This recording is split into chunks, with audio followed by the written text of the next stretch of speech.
very passionate about this. I could talk all day, and I realize it's a weekday, and you guys have jobs to get back to. So I want to address the question that is asked the most and surrounds domestic violence, which is, why does she stay?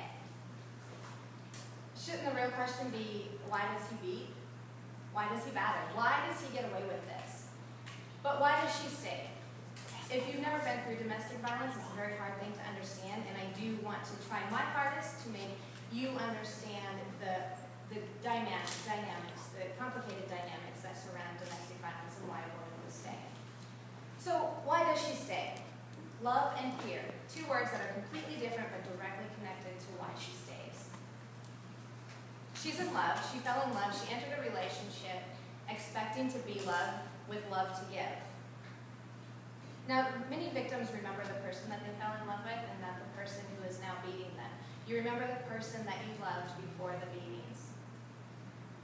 1 in 4, so if you look around, 1 in 4 women are victims of domestic violence. That can be your mother, your sister, your neighbor, your daughter, your coworker, your friend. It could be you.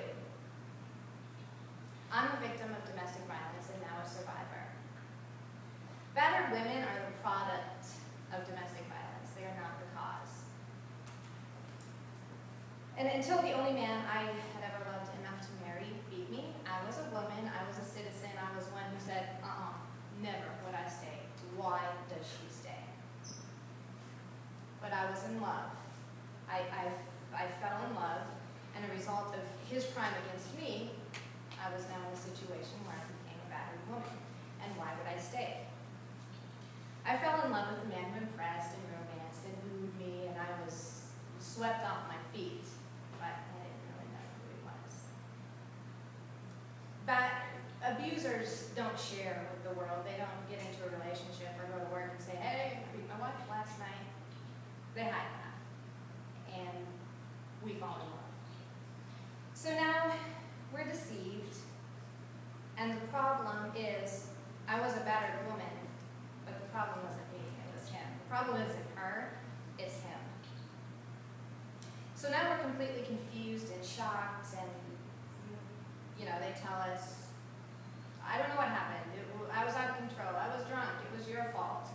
And we want to believe anything but the truth that this man we love intentionally beat us, hurt us.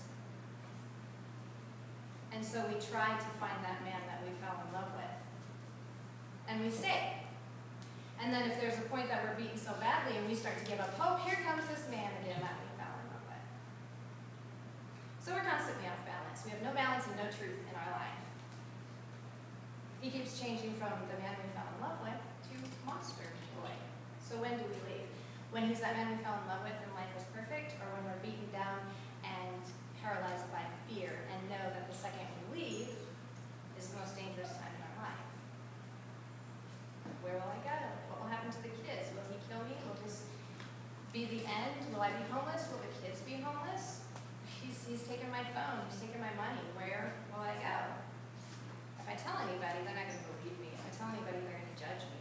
A lot of times, abusers deceive not only their victims, but the public.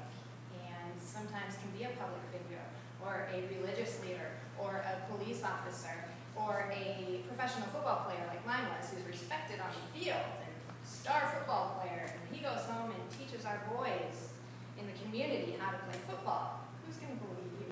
Go ahead, leave. Who'll believe you, Erin? Yeah, right. Good luck with that. So, when do we leave? If I take him to court and win, he buys me just a little bit of time. If he's arrested, he gets out tomorrow. When can I leave and be safe? Statistically, the most dangerous time for a victim is when she leaves. And that's proven time and time again. That's why the importance of the shelter and lifeline and you guys being here is so important. It's life or death, really. I left, I won. It took leaving with my 3 kids, a suitcase for each one of us, and my vehicle, and fleeing 3 states away, leaving my life behind me. But, did I really leave my life behind me? Because it wasn't until I left that I started living again.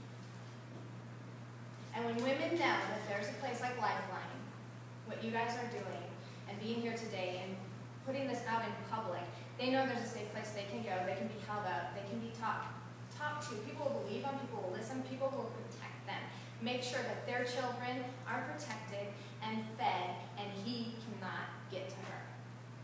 So I thank each and every one of you for being here, and I urge you to stop asking, why does she stay, and ask, why does he battle?